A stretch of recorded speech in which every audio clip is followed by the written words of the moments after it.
feeling. There we go. Wonderful to be here. Gilberto, gracias por la oportunidad to be with you today. That's about all my español. So I'm really pleased to be here. This is an exciting space, the payment space. I'm not going to talk much about payments. It would be presumptuous of me to stand in front of a group of executives from MasterCard and bankers from across Latin America and tell you about payments. But instead, perhaps I will challenge you a little bit with some thoughts from the edges of your space, things that I am paying attention to that I think might be somehow relevant directly or tangentially to what you're doing. But then talk more about how. How do we attempt to invest in an environment that Gilberto laid out, one in which is changing very quickly, faster than it has ever changed before. But before I do that, I wanted to thank all of you for actually being here, because it's difficult to take 2 days out from your normal course of business. Work is like a gas. It expands to fill the available space. So there's always too much to do. We will never have enough time to take, well, I don't have time, I'd go to that thing. But you know, it's really important that you come here, because part of being innovative, part of being strategic is being strategically unfocused. It is having the discipline to be strategically unfocused, which means taking yourself out of a space, out of your regular day-to-day flow, into new contexts, meeting new people, because that's the only place you're going to find new ideas. If you always look in the same places, you're liable to find the same ideas. So I commend all of you for being here. Also, I used un poquito of my limited español. Mi familia, nosotros estudiamos español ahora porque es esencial por el futuro. Y about 2 years ago, I took my family, I have 2 small children, a 3-year-old, a 4-year-old, and a 5-year-old. I took them down to Colombia to visit some very good friends. I've spent a lot of time in Colombia, a wonderful country. Let's hear it for Colombia. All right, yeah, see, I heard a boo over here somewhere. Where are my friends from Panama? No, just kidding, just kidding. So I had them down in Colombia, wonderful country. Last year we were in San Miguel de Allende for a month, in Mexico, hear it from Mexico, okay. And I pointed at some cows. I was feeling pretty good about myself. I'd learned a little bit of Espanol. I pointed at some cows and I said, look, Jolie, she was 3 at the time. I said, look, Jolie, los vacas. And she looked up at me and said, las vacas. And I thought, okay, I gotta learn this language. This is embarrassing. So the title of the presentation, for some reason, is Innovation Paradox. And I have to admit, I did not come up with that title, and MasterCard didn't either. I did this series of lectures a few years ago, and some journalist in Brazil, I think, came up with the title Innovation Paradox, and somehow it stuck. So the idea of the paradox is we live in the short term, in the near term. We have to manage performance for the near term, but we also must invest for the long term. And as all of you know, this makes perfect sense. It's obvious. Of course we have to invest for the long term. Every idiot knows that. But it's incredibly difficult. If you have a brand new idea, and I'm sure you'll have a lot of them here at the program, you'll run back to the office and you'll share your brand new idea, which you've never tried before. You have no idea if it will work. And sitting next to you is a fellow who is pitching a concept for resources, and he has 30 years of data that proves that this works. Because we've been doing it for 30 years, and in one side goes money, and in the other side goes more money. Comes more money. So he has 30 years of data that proves that that works. Now you have your new idea. How many years of data do you have to prove that that works? Nada. You've got nothing. So this is why it's so difficult to invest for the long term and the short term. And the reason that I question my own title, Innovation Paradox, is it's not really a paradox. It's just something we have to do. It's something we have to figure out. It's incredibly difficult. But it's even more difficult today than it has ever been before. I won't go into all of the reasons why, but I'll give you a hint. Today is the slowest pace of change that you will experience for the rest of your life. I want you to think about that for a second, because we should all get despondent and go home and, I don't know, cry or something. This is horrible. The slowest pace of change for the rest of your life, and yet the pace of change today is faster than it has been in any of our lives. So the next time your mother says to you, why are you working so hard? Gilberto, why are you working so hard? And you can tell your mother, Mama, because Professor Wolcott told me that competition is harder today than it has ever been before. And that is true. There are a lot of data that support the fact that competition is a lot harder today than it was 20 years ago. So we have to run harder. And the reason we have this paradox is very simple. It's a matter of economics. If you do something and make a lot of money at it, what do other people do? They copy you. They do the same thing, and it drives price to marginal cost and eliminates all profitability. So therefore, we absolutely must innovate, and today we must innovate faster than ever before. So this is the basic paradox we face. So with that in mind, I want to get us moving by thinking about the success trap. So I like to start with success that leads to failure. Many of you are familiar with this company, Government Motors. You've probably heard of Government Motors. You've probably heard of all of these companies too. All of these companies are on the screen for two reasons. Number one, they've all had a near-death experience. Some are dead, some have recovered, but nonetheless, they've all had a near-death experience. Number two, they were all the very best company on the planet in what they did for decades.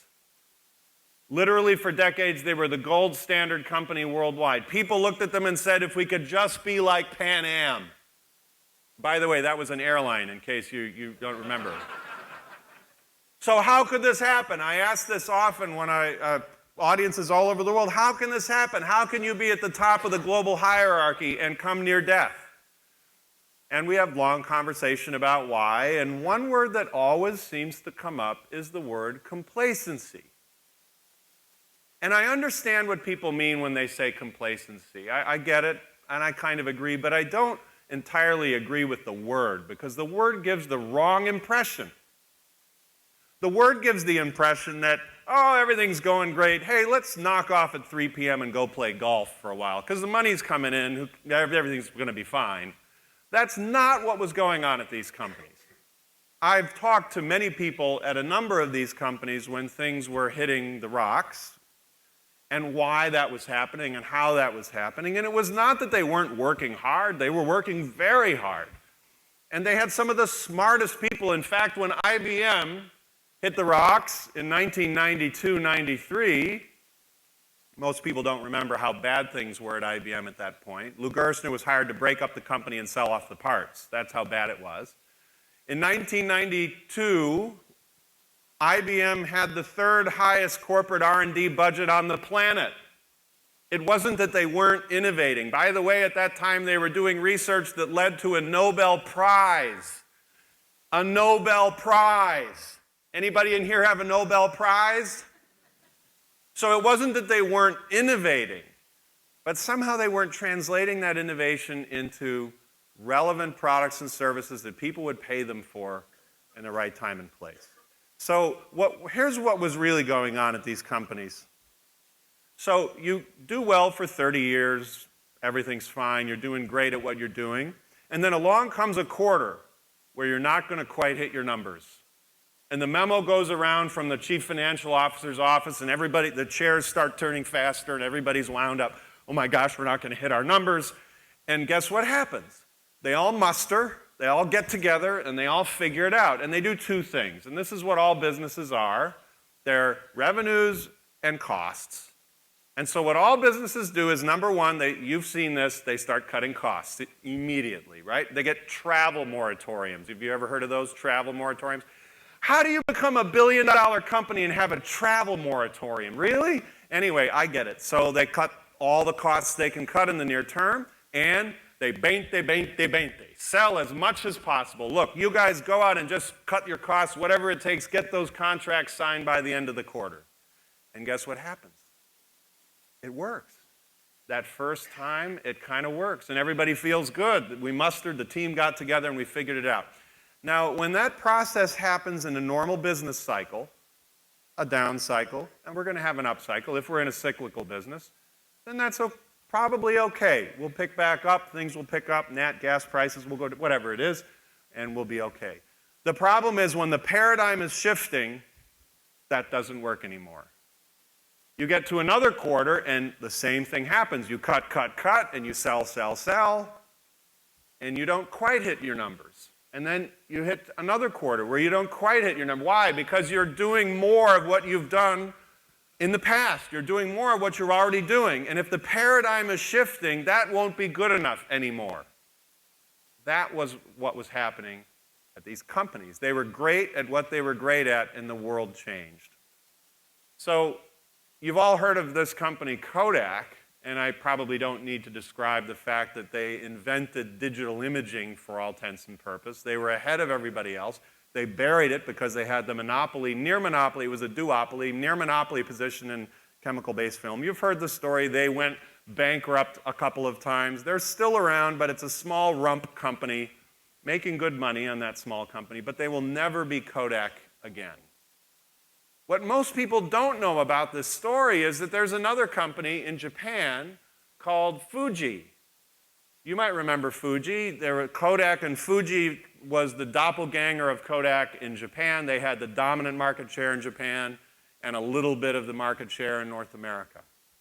What most people don't know is that Fuji is a thriving company today. It is bigger and more profitable.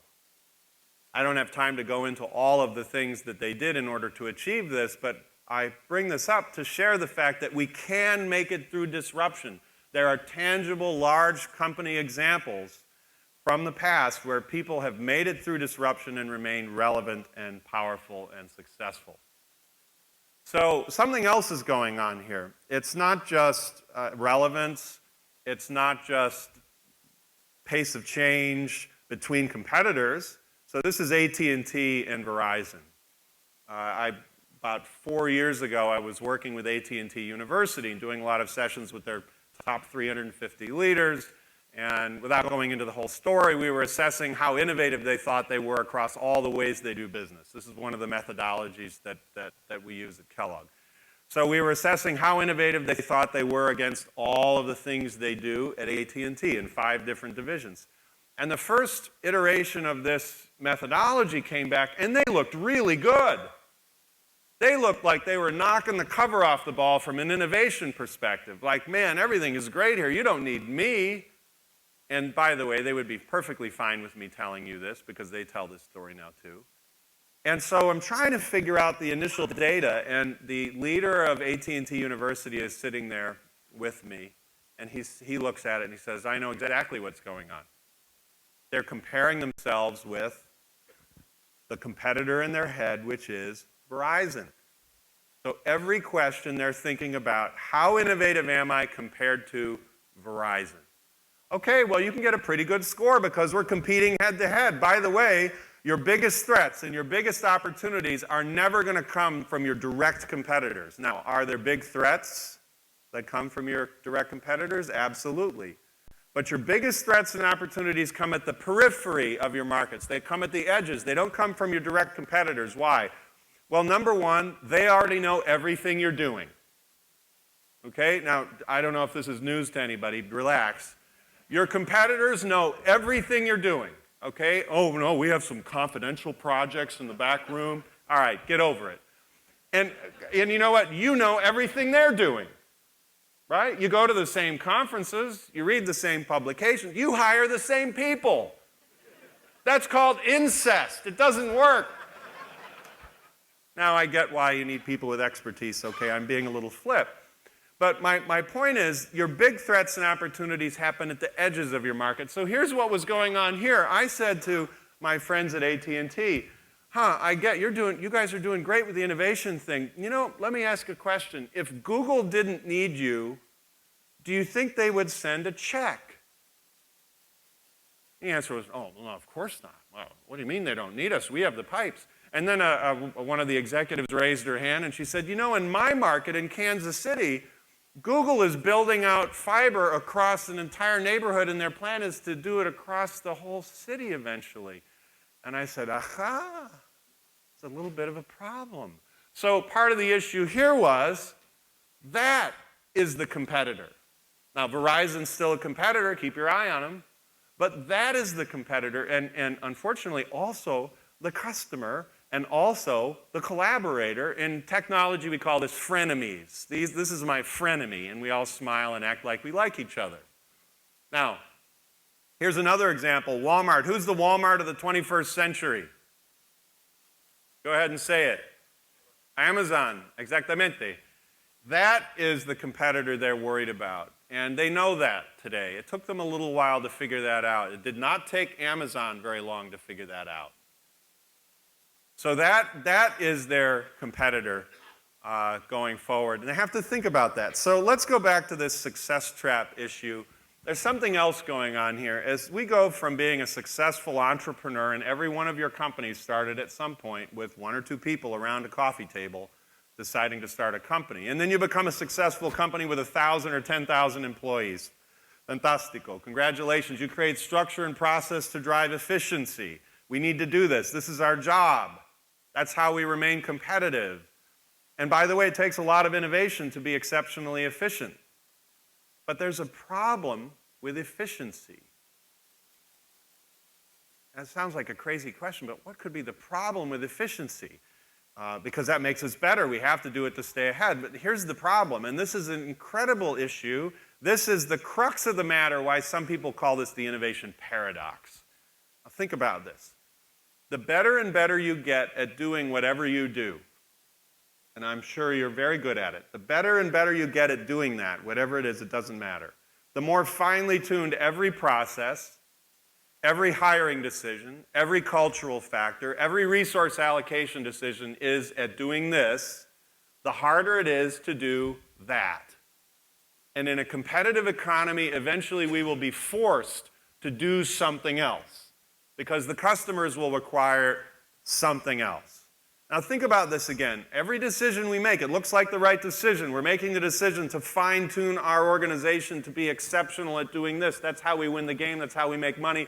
But it makes it harder to do something else. And this is the balance we have to try and hit.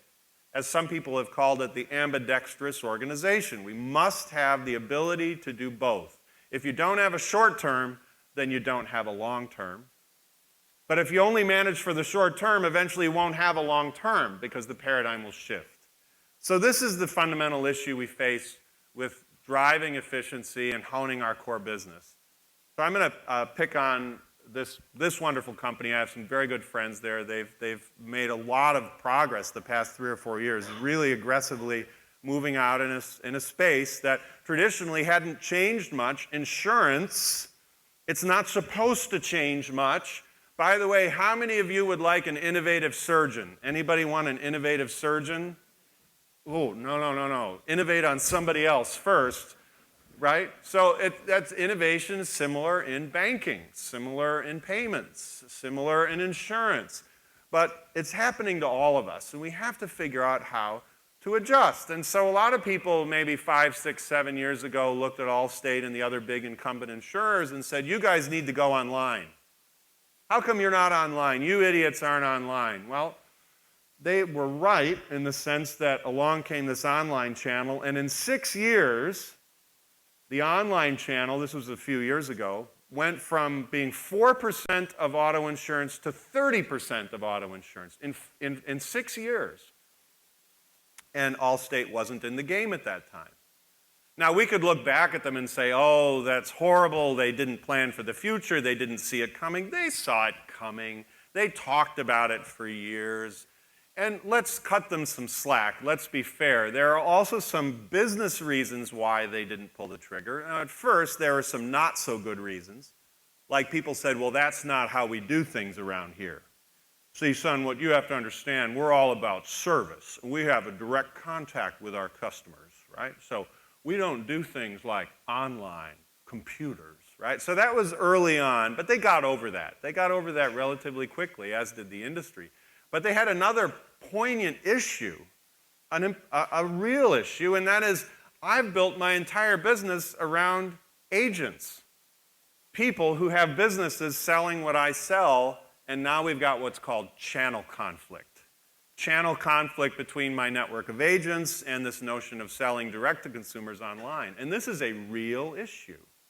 Now, eventually what Allstate did to figure this problem out is things got so bad and the online channel was expanding so quickly that they acquired Esurance. And I think that was a good strategic move, and it's proven to be a very good strategic move. The question is not why did they have a hard time getting in, because there are a lot of reasons why it was a hard time getting in. The question I would ask is, could they have acted earlier? Could they have done things at low cost early on in order to be ready for this change, rather than waiting and then spending $1 billion in 2011 to buy Esurance? Now, this is a longer conversation than we have time for here, but the question is, could they have spent less money for greater reward by building a portfolio of options on the future? Okay, so right now I'm going to digress for a second. At Kellogg, my class is Innovation, Strategy, and Management, and I'm going to summarize my entire class in 2 sentences. And you must be thinking, wow, if he can summarize his class in 2 sentences, it must really suck. But in any case, I'll do it, all right? So the essence of innovation strategy is building a portfolio of options on the future. I say on the future, it's redundant, but I say it for emphasis. The essence of innovation strategy is building a portfolio of options. And we do this because no one can predict the future. If you think you can, then give up. If you can, then you've got a better career somewhere else. You make a lot of money doing pretty much anything. Nobody can predict the future. I can give you a lot of examples of people who've been horribly wrong, especially in the past 5 or 6 years. And not just in digital and media, but I mean mining, oil and gas, big industrial enterprises, banking, et cetera. So we cannot predict the future, which means we have uncertainty, which means, remember your finance class, we need portfolio diversification. And it's exactly the same thing with innovation. We need to have a lot of small experiments going on at relatively low cost, some of which will start to work out, and then we put a little bit more money into it as we start to get more data that prove that we have a good hypothesis, and then later we scale, translate, and scale. That's basically it for innovation strategy.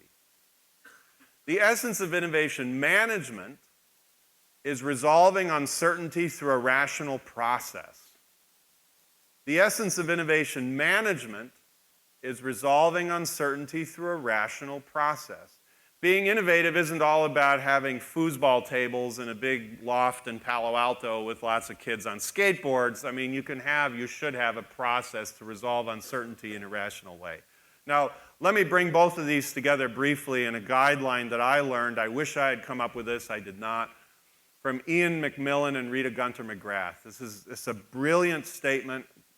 I want you to think about it. Maybe go to Canyon Ranch and meditate on it for a couple weeks. It's really deep.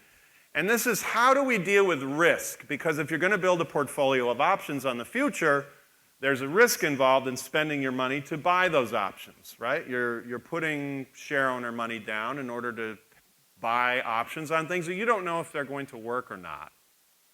Well, here's the way to think about it. Do not manage the rate of failure, manage the cost of failure. Let me say this again. Do not manage the rate of failure, manage the cost of failure. So let me explain what I mean. In our careers, we have been conditioned to worry about the rate of failure, the likelihood a new thing will succeed or fail. And we look at that new thing, and if it looks like it's unlikely to succeed, we don't want our name on it, because that's not how you get ahead. And I understand that, but you don't want your name on a lot of stuff that fails. That's probably a bad thing. But if all of us are looking at new things and saying, what's the likelihood that thing's going to work out, we're going to kill everything, because nothing is going to work out if it's truly new. In fact, there's an axiom in innovation, and that is, if there's no uncertainty, there's no innovation. No uncertainty equals no innovation. Okay, so if we're not allowed to manage the rate of failure, the likelihood something will succeed or fail in the early stage, what do? So we manage the cost of failure. Let's say I told you I have an investment opportunity with a 95% chance of failure. 95% chance of failure. How many of you might be interested in investing with me? If you are, let's talk at break, because I've got a lot of ideas for you. All right, I get that. No one wants to raise their hand. Now, what if I said to you, I have an investment opportunity with a 95% chance of failure, but if you're right about it, it could be worth $1 billion to your company, and it's only going to cost $50,000 to find out. Now, how many of you might consider making that investment? That's called managing the cost of failure. So now we spent $50,000. We've learned something. We were, well, that was stupid, but okay, we learned something. Nobody lost their job, and we move on to the next thing. So this is how we have to think about building this portfolio of options and resolving uncertainty through a rational process. So the other thing I want us to do, and this is a perfect venue for this, being away, meeting a lot of new people.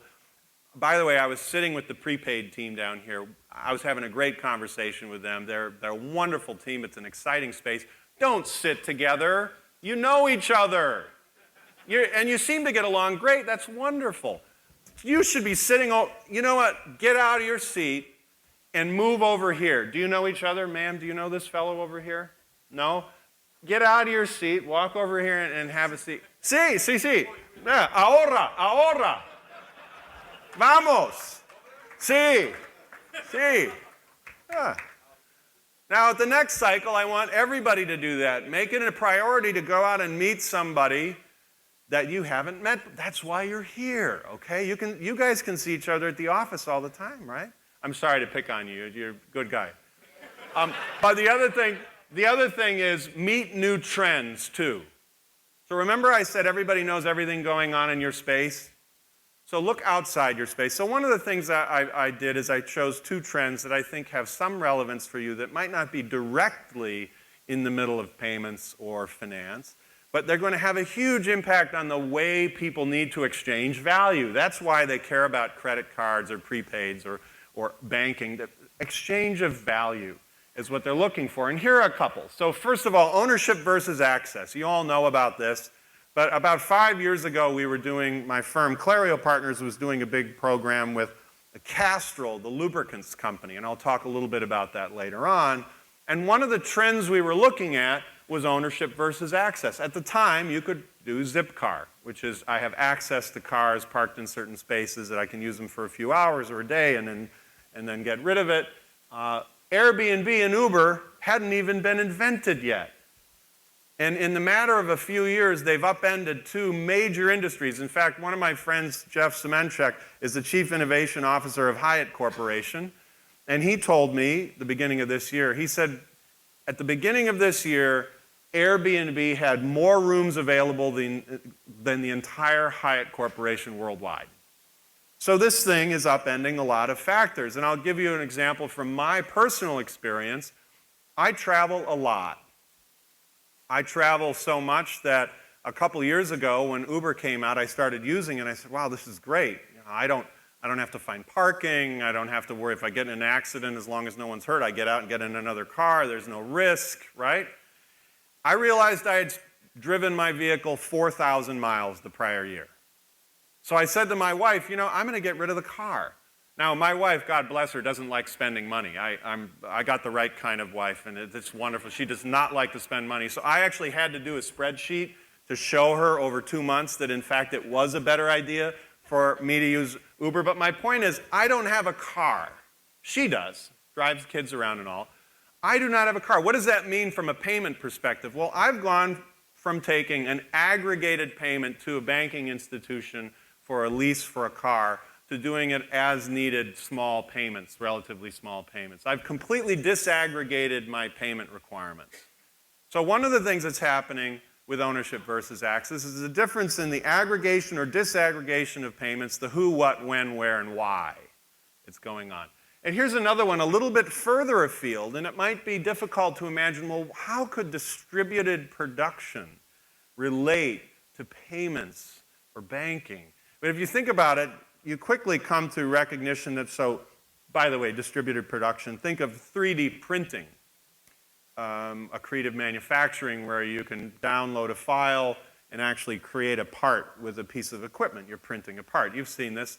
A lot of people still think it's for baubles and bobbleheads and little plastic fun things for kids, but you might not know that General Electric and Rolls-Royce both have 3D printed parts in aircraft engines. So this is getting rather serious. So now if you start to think about a world where we have optimized our entire global supply chain for scale manufacturing at a distance, this is called China, by the way, scale manufacturing at a distance, and I'm picking on them, but it's really everybody, and now we're heading at the beginning of a world where things will be distributedly produced. This is a fundamental change, and it will impact the way people need to pay, where they need to pay, how they need to pay, and why they need to pay. Always ask that: who, what, when, where, how, why. And try and put the who and the why first. And I'll even go further than that. I was in Germany and Denmark a couple months ago with our friends from Exelon Corporation, the big energy company. And we were looking at their challenges with energy. They're a lot further along in some ways. They have an extreme case in many ways in the energy space. And one of the things we were seeing was microgrids. And in one of the towns in Germany where they have great control over their electrical grid, the CEO of this relatively small utility was saying, well, the next thing we're experimenting with is in a microgrid, 300 or 400 homes, homes will be able to sell power directly to their neighbors and never go to the grid.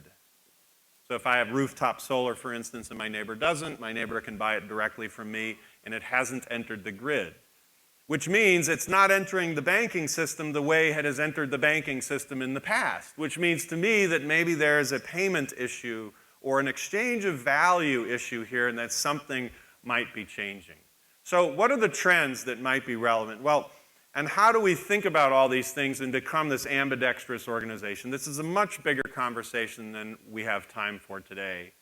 But what I've decided to do was pick a few concepts to share with you to frame this challenge, maybe even give you a couple of ideas as to how to move forward. So first of all, think fortresses and ships. I'm quite serious about this. This is your core business or your core businesses. This is the stuff you do really well.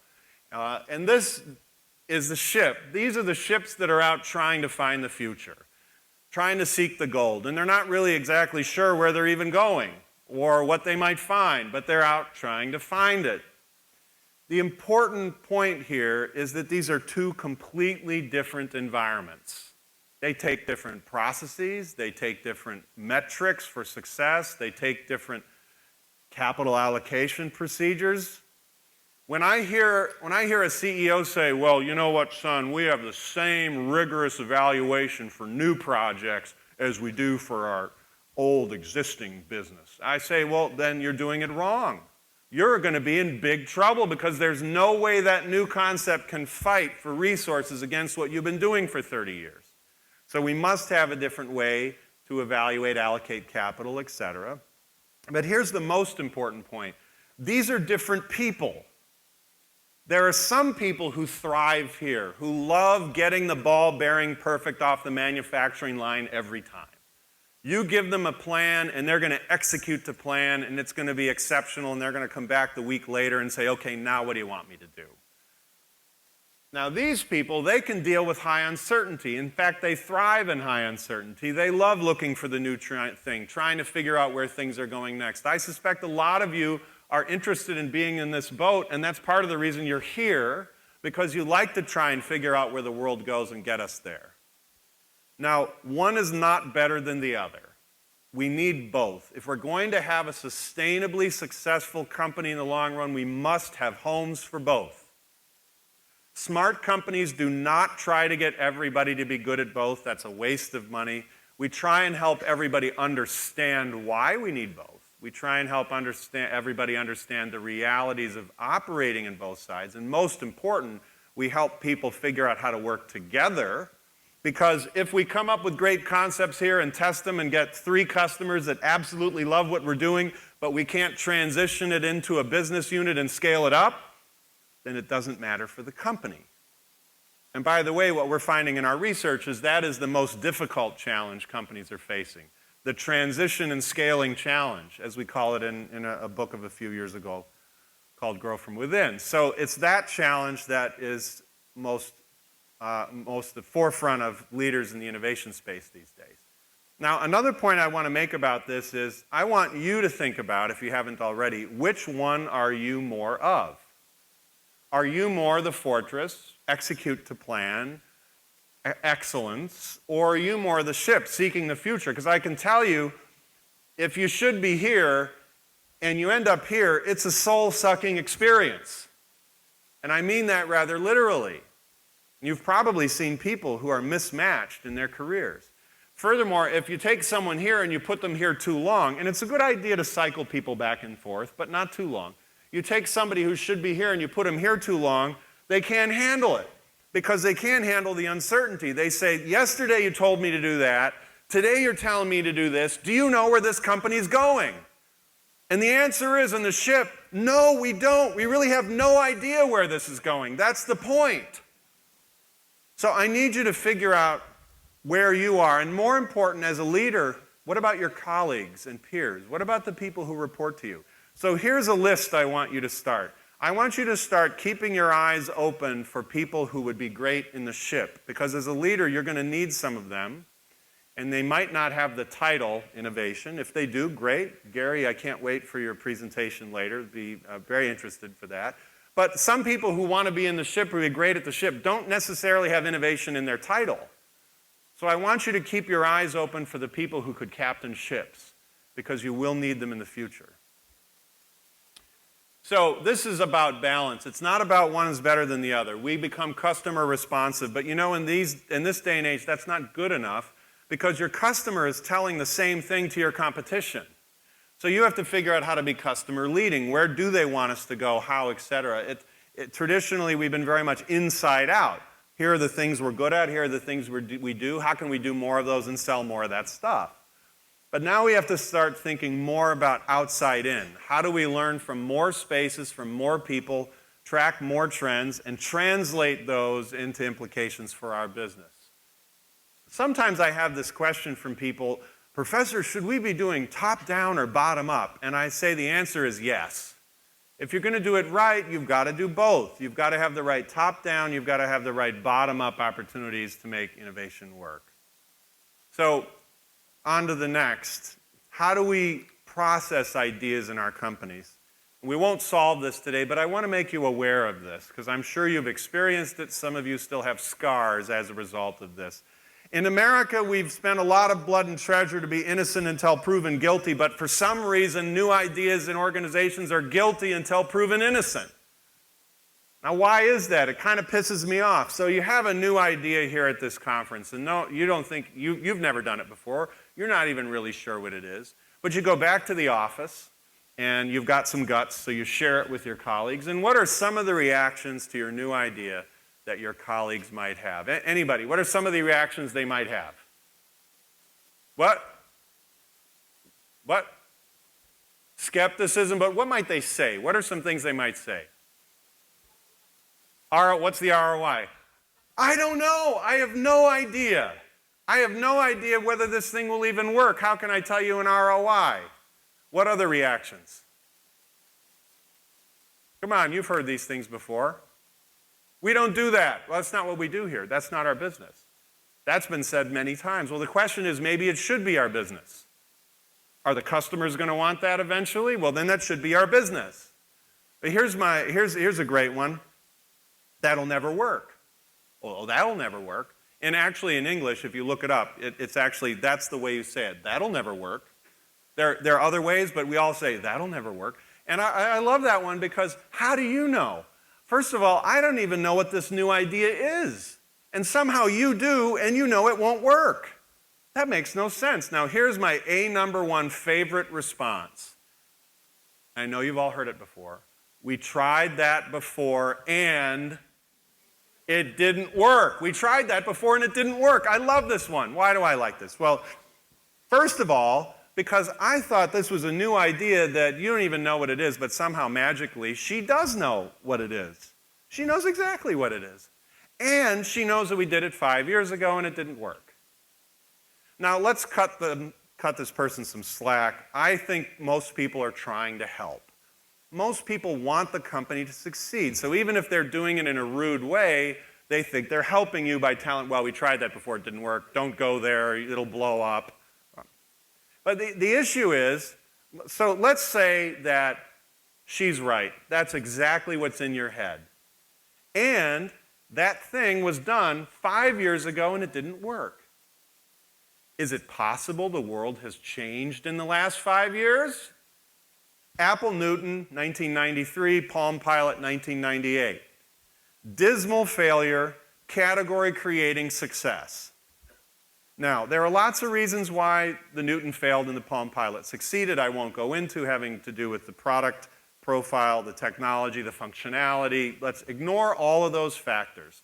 There was one factor that had absolutely nothing to do with the products themselves. It had to do with the change in consumer behavior related to portable, small portable electronics between 93 and 98. What was that big change? Between 93 and 98, small portable electronics, consumer behavior, mobile phones, exactly. Now think about this. In 1993 in the United States, if you had a mobile phone, it was called a car phone, okay? And it had a wire on it.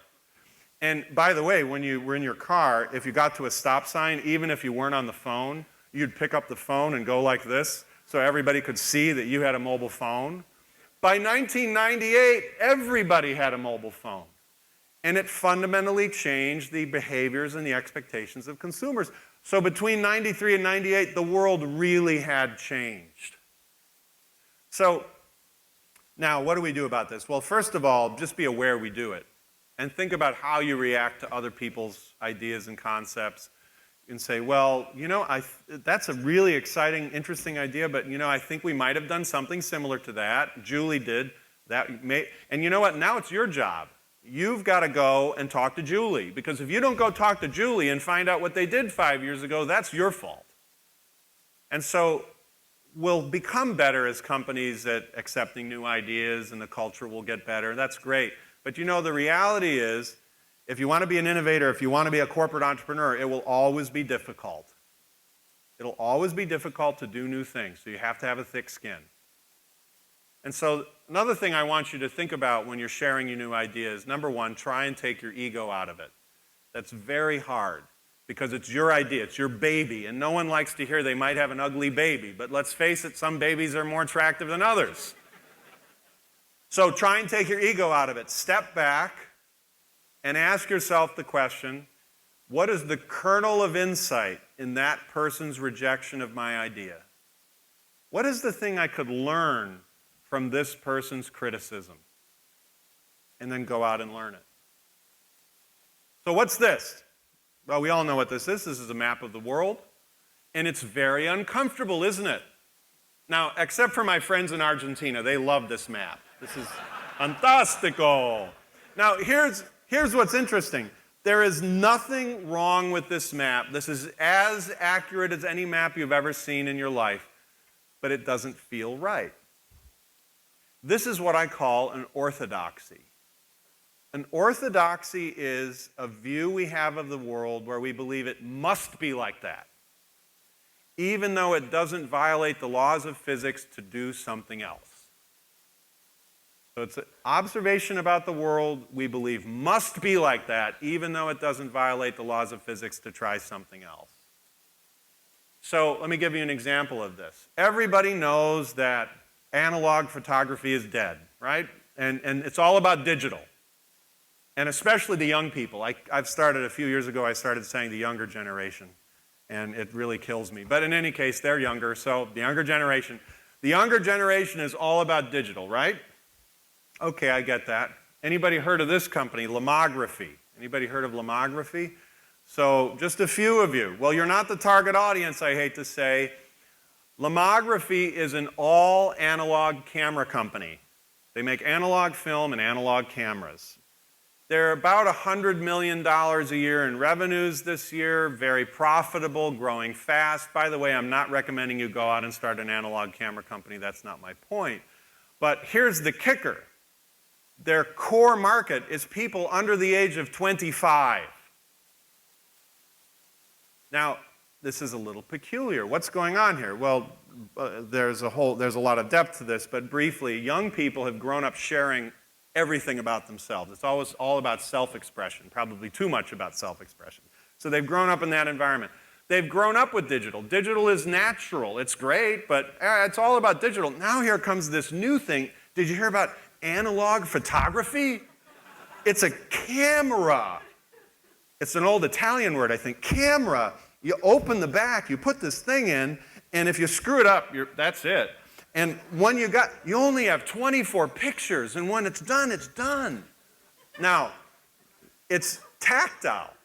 It's an artisanal thing. They get to use their hands to create physical artifacts. They get to share what they've created. The Lomography website has no pictures of their products in the front of the site. It's all about the expressions of their community, of their users who are part of this Lomography community. So the reason I share this is when you face an orthodoxy in your business, when you're trying to share a new idea, I want you to start to be very aware when you're hitting an orthodoxy.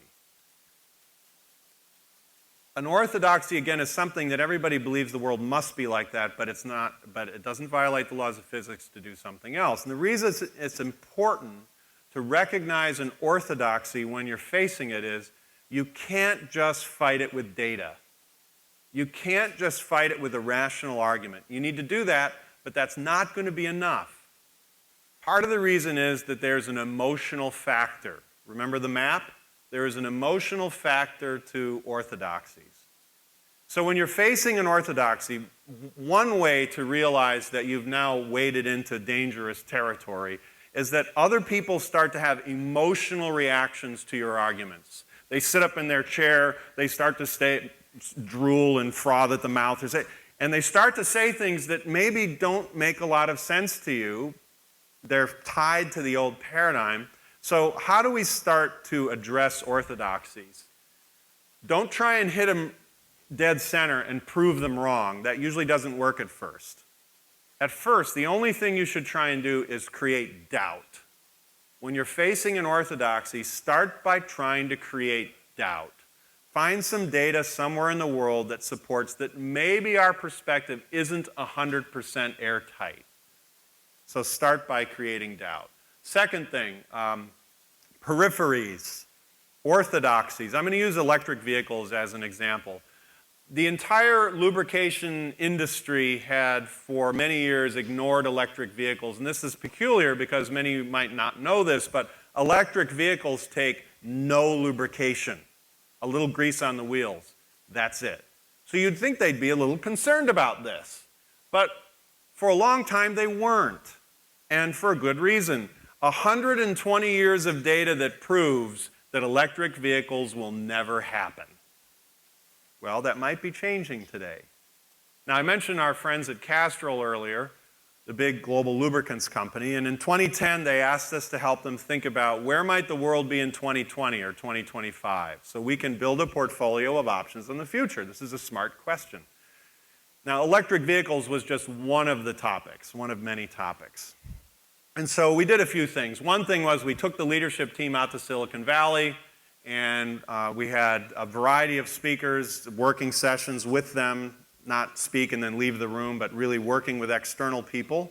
And one of them was Steve Jurvetson from Draper Fisher Jurvetson, one of the top VCs in the world, a big supporter of Tesla. Now remember, this was in 2010. And in 2010, it wasn't clear that Tesla would survive. And this car hadn't launched yet. This one had. That was his car, by the way, Laughing Out Loud Oil. He drove it around Silicon Valley. It was very fun. And he got up and he said to Castrol, my job is to put you out of business. And they all laughed. And he said, it's funny, but I'm serious. So this is the S-Class. You've probably seen them tooling around town. They get 200 to 300 miles on one charge. Now, what's the main reason why most people don't want to buy an electric vehicle? Well, it's called range anxiety. We even have a medical term for it, range anxiety. People are worried for some reason that they're going to be driving through the Mojave Desert and run out of power and die a horrible death because there are no charging stations. My God, no charging stations. Now, let's think about this. And I know a lot of people putting a lot of money into charging stations right now. And I think it's a red herring. There are some reasons why you might want to invest in charging stations, but not at the scale that most people think. Why? Well, how many of you have a garage? Anybody in here have a garage at your house? Only 7 people. Wow, this is How many of you have a bank account? Let's start. Okay, so not all of us have a garage, but most of us have a place we put our vehicle, right? How many of you can plug stuff in your garage? Okay. How many of you can fill up your petrol car in your garage? Nada. So what's going on here? People are taking the old paradigm and cramming the new thing into it. What they're thinking is, oh my gosh, it takes an hour and a half to charge this thing up. They're thinking, I'm going to have to drive into a gas station, plug my car in, and sit there, read a magazine for an hour and a half. That's not what's going to happen. Now, what happens when this vehicle can get 1,000 miles on one charge? What happens then? It changes the paradigm. So the paradigm is shifting, but we have not yet changed the way we see the world. And this is a fundamental problem. Now, in China, these electric two-wheelers, they're not very effective, they're low efficiency, but they're cheap, and they do the job. They get me from my apartment to my factory or to my office building through horrid Beijing traffic. And so this is the essence of disruption. It's a junkier product. It's a worse product. Think Square at the beginning of its development. Everybody said, oh, it's not safe. It's not safe. It's horribly unsafe. Oh, and no one's going to want to do that. It's a junkier product that some people do want to do because they have a different set of parameters, use cases, factors. And then over time, some of them, not picking on Square, but some of them get better. And eventually they incur into your core market and eat your lunch. And this is the punchline here. All of these vehicles were all electric cars for sale in China in 2010. In 2010, these were all for sale, made and sold in China. Now, I would not want to be caught dead in any of them because you'd probably be caught dead. I mean, they're really unsafe. But do you think some of them might figure it out and get better and better and eventually incur into your core market? So this is what I mean by the periphery. These are happening at the edges of the market. So we had this session with Castrol, and after Steve Jurvetson was done speaking and scaring people a little bit, these were his slides, by the way, I then did a thought experiment. And I'd ask you to do this similar thought experiment for your own business. I said, okay, it's 2010. You've asked us where the world might be in 10 or 15 years. Let's imagine it's the year 2000, 10 years ago, and we're doing this exercise. How many global experts in the auto industry in the year 2000 expected the hybrid engine to amount to anything? By the way, about that time, the hybrid was being launched by Toyota. And the answer was nobody, not even Toyota. In 2010, half of all passenger cars sold in Japan were hybrids. Okay, so we were wrong about that prediction. In the year 2000, how many experts in the global auto industry would have expected that two major auto companies would be launching all-electric vehicles to the mass market in 2011? And the answer was, again, nobody. So then, at this point, Angela Strank, the CTO of the company at the time, raised her hand, and she said, you know what, Professor? 3 years ago, we had an industry-wide consortium that got together to determine when electric vehicles would become viable for the mass market. When would it pass the economic threshold to be viable for the mass market? And we agreed it would be 7 to 10 years at least. We all agreed 3 years ago it would be 7 to 10 years at least. It happened this year. So I said to them, you're 0 for 3. How many of you would like to bet the future of your company on that? That's the notion of building a portfolio of options on the future, because we cannot know where the future goes. Now, I've alluded to this before, peripheries. What do we do with this funny thing called peripheries? Well, what is this? It is, but it's not Red Bull. This is the predecessor product to Red Bull. This was a product that was made and sold in Thailand for almost 10 years for one purpose: to help Thai truck drivers and textile workers work longer hours. That's why it was invented, so that you wouldn't fall asleep behind the wheel while you're driving your truck. Now, somewhere along the line, some young guys, probably truck drivers, thought it would be cool to drink this in the nightclubs, to stay up till 5:30 for no apparent reason, and it was cool to do that, so everybody else started doing it. And then the guy who made this stuff said, well, we'll start selling it all over Southeast Asia. And then an Austrian guy showed up in a nightclub and said, wow, this stuff is pretty exciting. He did a partnership. He took it to Prague and Vienna and London and eventually got on a boat and went to the United States and became a multi-billion-dollar new category, the energy drink. Now, the reason I share this with you is imagine you are the CEO of Diageo, the big global spirits company, or you're the CEO of Coca-Cola, and you're looking at this. When is the point when you should know this is happening, and when is the point when you should do something about it? And these are two completely different questions. When is the point when you should know it's happening? When is the point when you should do something about it? Now, if your consumer insights marketing team doesn't know that those truck drivers are drinking this stuff to stop falling asleep at the wheel, and they don't know that, should you fire them and get a new team? Probably not. That's pretty obscure. We cannot know everything.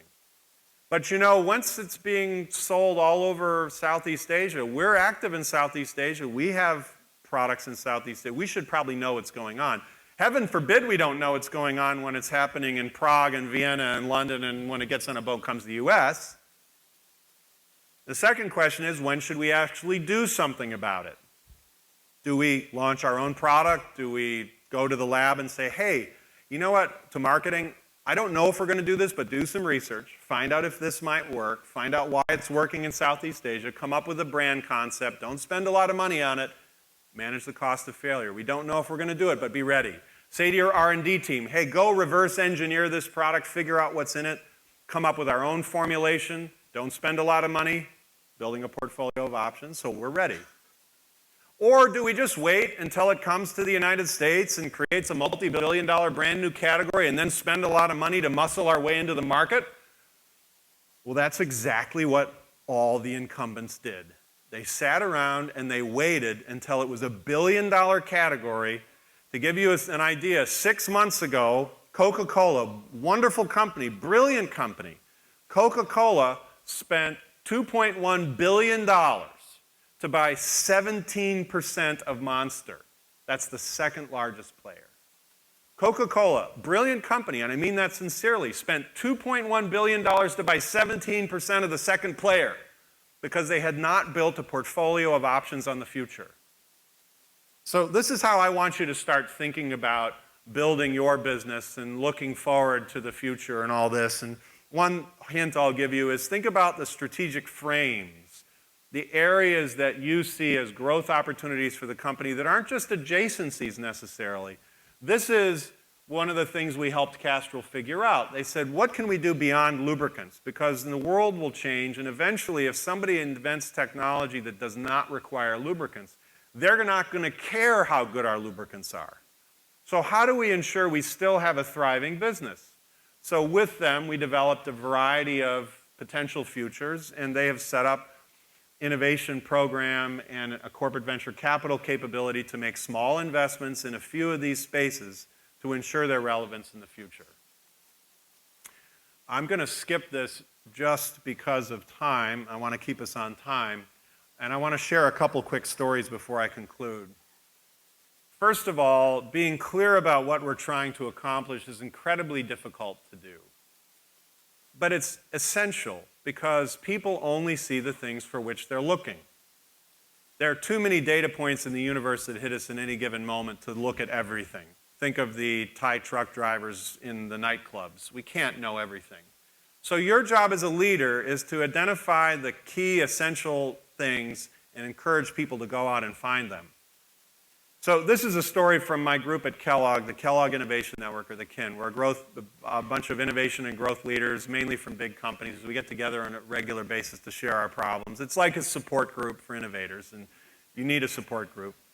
And about 7 years ago, this fellow, Bill Perry, the former Secretary of Defense under Bill Clinton, who's now a professor at Stanford again, came down to meet us. We were having a meeting at Cisco in their executive briefing center. And so Bill drove himself, he's a very unassuming, modest guy. He drove himself down to meet us at Cisco. And he was talking about managing innovation in big, complex organizations. Now, I have members like General Electric and Kraft and Motorola, and they're feeling pretty good about themselves. So I don't care what your company is, it's not bigger than the Pentagon, okay? So Bill comes in and he's speaking, and he gets to this story. He was brilliant. All he was doing was telling stories. And I said, Secretary Perry, I'm so sorry I have to cut you off to make a point. So the story was the following. Back in his first tour of duty in the Pentagon under the Carter administration, the world had a huge challenge. And that was the Soviet Empire had overwhelming conventional force superiority in Europe. And had they decided to roll their tanks across Western Europe, there was literally nothing we could have done about it except bomb or not bomb. Not a very good set of options. So Perry and others in the administration and outside said we need to at least try to come up with solutions. So he went to DARPA, the Defense Advanced Research Projects Agency. This is where the military invests in crazy stuff like telekinesis. They have invested in that, hasn't worked out yet. And the internet, you've probably heard of that. And he said, what do you got? What's your best stuff? And they selected smart weapons, smart sensors, and stealth. Have you heard of this stuff? And he said, get it done in 4 years, which they did. Now, I cut him off at this point, and I said, Secretary Perry, I'm so sorry to interrupt you, but I must point something out to my executives here in this room. You have on one slide, in less than 40 words, the grand challenge, the strategy, and the terms of engagement that helped. It was not the only factor, but that helped to bring down the Soviet Empire. Now, I looked at my executives and I said, which one of your CEOs could articulate the challenge, the strategy, in less than 40 words on one slide? And they all looked at their BlackBerries and the answer was not mine. Now, the critical point here is the higher you go in your career, the more people with whom you are communicating, the more important the mission, the more you must be simple and clear. Now, notice I did not say simplistic. I said simple, and there's a critical difference. It is hard to be succinct, but the more people with whom you are communicating, the bigger the objective, the more that must be very, very clear, because you're looking to understand mission relevance and mission clarity so that everybody understands the mission in which we're active. One more quick story before we conclude, and it has to do with peripheries. It has to do with orthodoxies. It has to do with how we live on planet Earth and being human. I mentioned before that people only see the things for which they're looking. Your job as a leader is to help focus them in the right directions, not tell them what to do, not tell them what the new idea is, but give them the right frame, the strategic frame within which to act, to find the opportunities for the future. Now, this issue of we only see what we're looking for is scientifically proven. Cognitive science has proven that we really only see the things for which we're looking because we've evolved in an environment with way too many data points hitting us at any given time. There's no way our brain could process all of them. So my favorite example of this from the history of science is from this fellow. This is Dr. Fleming. Many of you have heard the fun story about how Dr. Fleming discovered penicillin. He was a messy clinician, a messy researcher. He showed up in his laboratory one day. He was studying bacteria. He had these little glass dishes called Petri dishes. He looked in the Petri dish, and there was some stupid stuff that got in the dish that killed the bacteria. It was an accident. And he looked at the dish, and he said, aha, killed the bacteria. Penicillin. And thus was born antibiotics. The pharmaceutical industry, in many ways, was born in that insight. Now, most people look at this story, and they get completely the wrong insight. Most people look at this story and they say, aha, I get it. Innovation is about serendipity. It's about the chance event. Oh, thank goodness, I don't really have to work for this. I can just skip along and one day there'll be a new payment thing that pops up by accident. I say, aha, there it is, and I can win a Nobel Prize. The problem is that's exactly not what was going on in this story. What most people don't know is literally dozens of researchers had seen exactly the same thing happen for decades. For decades, researchers had walked into their laboratory and seen the stupid stuff in the Petri dish that killed the bacteria, and they threw it out and they said, merde, and they started all over again. In the 1920s, there were two researchers who wrote an article to help their colleagues stop getting the stupid stuff in the petri dish that keeps killing the bacteria. And nobody figured it out. Why? Well, I think there are two reasons. Number one, Fleming was a visionary, creative guy. We have to give him credit for that. So there's that. But two, and this we can manage, two, Fleming served in World War I. As a result of serving in World War I, he saw thousands of people dying of infectious diseases. As a result of that experience, he decided to dedicate his career to understanding bacteria, not just to extend the bounds of science, which is a noble mission, but to understand bacteria specifically in order to help protect human beings from it. So when he saw what literally dozens of people had seen happen before, he was the one who uniquely saw. So my question to you in conclusion, at this conference, in your day-to-day work, in your personal life, if it's really important, pose it as a question. What are the questions you're asking? What are the things you're looking for? Because those are the things you're going to notice. If it's really important, sit down and try and pose it into a question, and you'll find that you might not understand the challenge as well as you thought. And also note that if other people don't know what you're looking for, it's very hard for them to help you find it. So, in conclusion, I'd like you, if you have a moment, to take a moment this evening over dinner after a few drinks. That's usually the best time. Not after more than 3 drinks, though. It's about the 2 to 3 drink threshold where you're the most creative and effective. I want you to take a piece of paper, literally take a piece of paper, not your smartphone, the oddly named smartphone. Smartphone, and they're in parentheses, and the name is dumb person, smartphone, dumb person. I don't know if you knew that.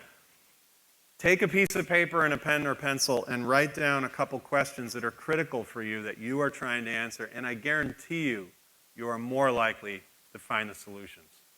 Thank you very much to MasterCard for having me here today, and I look forward to learning from you.